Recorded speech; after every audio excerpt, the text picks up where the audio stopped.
There have been positive developments in Africa and negative. I think that Tanzania really succeeded in promoting the Kiswahili as a national language and as a unifying language.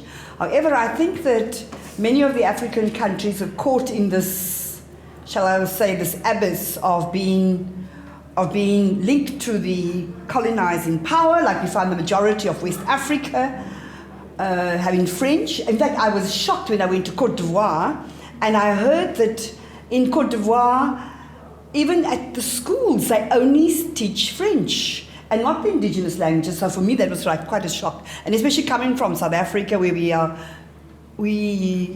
trying to promote indigenous languages. So that for me is the key failure in terms of promoting, indigenous African culture. I think the concern also is that many of our African leaders got, I think, caught in this web of power. I think that it's wonderful that Museveni was in Uganda, was part of the national resistance movement, and they did wonderful things. However, I think that it was time long ago. I mean, I think it may be 27 or 28 years now that he's in power, and he's also reversed quite a lot of the positive things in the past.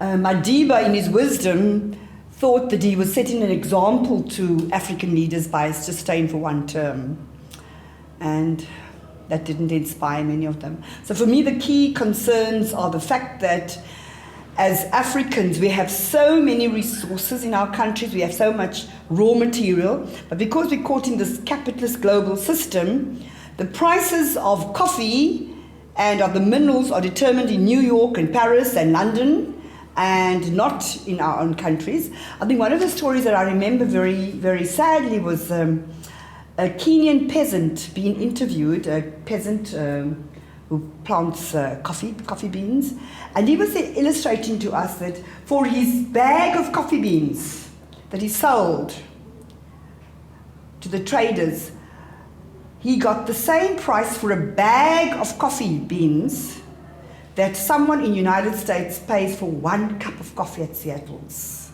And I think that illustrates the inequity in the world. So on the one hand, I do think that some African leaders are trying to create changes, but on the other hand, we're also caught in this whole capitalist system. And unfortunately, many of the poorer countries don't have a choice. Many of them got themselves indebted to the IMF, and we know that the IMF and the World Bank has another agenda. So I think that the strengthening of the African Union would be very exciting.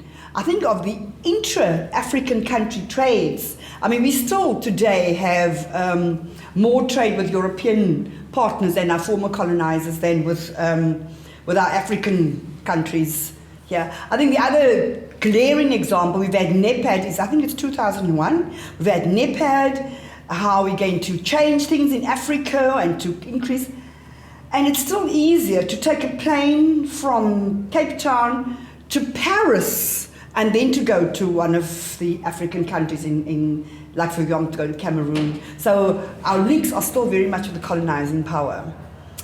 And I think it's going to take a lot of vision, a lot of determination, a lot of hard work by African leaders, but also much more passion about and commitment to Africa, as opposed to their own pockets.